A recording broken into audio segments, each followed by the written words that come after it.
Hi bro. ಇದು ಏನೋ ಮಾಡ್ತಾ ಇದೆಯಾ? ಯಾಕೋ ಈ ಥರ ಶಾಕ್ ಕೊಡ್ತೀಯಾ? ಇಷ್ಟೊಂದು ಶಾಕ್ ಆದರೆ ಹೇಗೆ ಬ್ರೋ? ಈ ಲೈಫ್ ಅನ್ನೋದೇ ಒಂಥರ ಶಾಕ್ ಇದ್ದಾಗೆ. ಸೊ ಶಾಕ್ ಅಬ್ಸರ್ವ್ ಥರ ಶಾಕ್ನ ಅಬ್ಸರ್ವ್ ಮಾಡ್ತಾ ಹೋಗಬೇಕು. ಈ ಥರದೆಲ್ಲ ಚೆನ್ನಾಗಿ ಹೇಳ್ತೀಯಲ್ಲ ನೀನು. ಓ, ನನ್ನ ಹತ್ರ ಇನ್ನೂ ಈ ಥರ ಬೇಜಾನಿದೆ.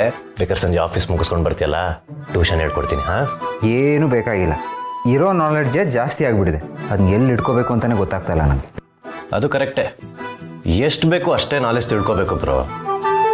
ತುಂಬ ಓವರಾಗಿ ತಿಳ್ಕೊಳಕ್ಕೆ ಹೋದ್ರೆ ಮೈಂಡ್ ಕಂಪ್ಲೀಟಾಗಿ ಬ್ಲ್ಯಾಂಕ್ ಆಗಿ ಹೋಗುತ್ತೆ. ಅದೇ ಎಷ್ಟು ಬೇಕು ಅಷ್ಟು ತಿಳ್ಕೊಂಡ್ರೆ ನಂತರ ಕೂಲಾಗಿ ಬಿಂದಾಸಾಗಿರ್ಬೋದು. ಆದ್ರೂ ಬ್ರೋ, ದಿನ ಬೆಳಗ್ಗೆ ಎದ್ದು ಈ ಥರ ರೆಡಿಯಾಗಿ ಆಫೀಸ್ಗೆ ಹೋಗ್ತೀಯಲ್ಲ, ಬೋರ್ ಆಗಲ್ವಾ ನಿನಗೆ? ನಿನಗೆ ಅಂತ ನೀನು ಟೈಮ್ ತೊಗೊಳ್ಳೋದು ಯಾವಾಗ?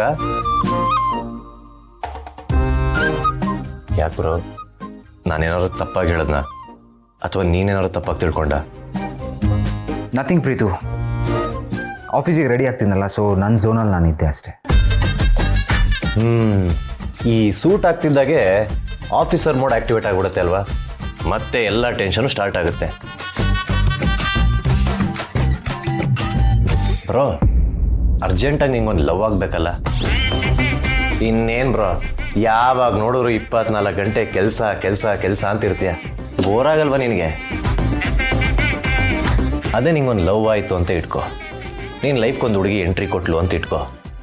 ಆಗ ನಿನ್ನ ಮೈಂಡು ಕಂಪ್ಲೀಟಾಗಿ ಬೇರೆ ಕಡೆ ಡೈವರ್ಟ್ ಆಗುತ್ತಾ? ಇಲ್ಲಾಂದರೆ ಹೀಗೆ ರೋಬೋ ಥರನೇ ಓಡಾಡ್ಕೊಂಡು ಇಡ್ತೀಯ. It's okay Preethu. ನನಗೆ ಲವೆಲ್ಲ ಮಾಡೋದಕ್ಕೆ ಟೈಮೂ ಇಲ್ಲ, ಇಂಟ್ರೆಸ್ಟೂ ಇಲ್ಲ. ನಾನು ಹೇಗಿದ್ದೀನಿ ಹಾಗೆ ಇದ್ಬಿಡ್ತೀನಿ. ಕಳ್ಳ ಕಳ್ಳ ನೀನು. ಎಷ್ಟು ಸುಳ್ಳು ಹೇಳ್ತೀಯ ನೋಡೋಣ ಹತ್ರ. ನೀನೇ ಹೇಳ್ತಾ ಇದ್ದೆ ಅಮ್ಮನ ಥರ ಇರೋ ಹುಡುಗಿನ ನೋಡಿದ್ದೀನಿ ಅಂತ. ಯಾರದು? ಪ್ರೀತು, ಯಾವ ಹುಡುಗಿನೂ ಇಲ್ಲ. ನನಗಿವಾಗ ಆಫೀಸ್ಗೆ ಹೋಗಕ್ಕೆ ಟೈಮ್ ಆಗ್ತದೆ. So you just carry on. ಈಗ ನಿಂತ್ಕೋದೇ ಅಲ್ವಾ ಬ್ರೋ?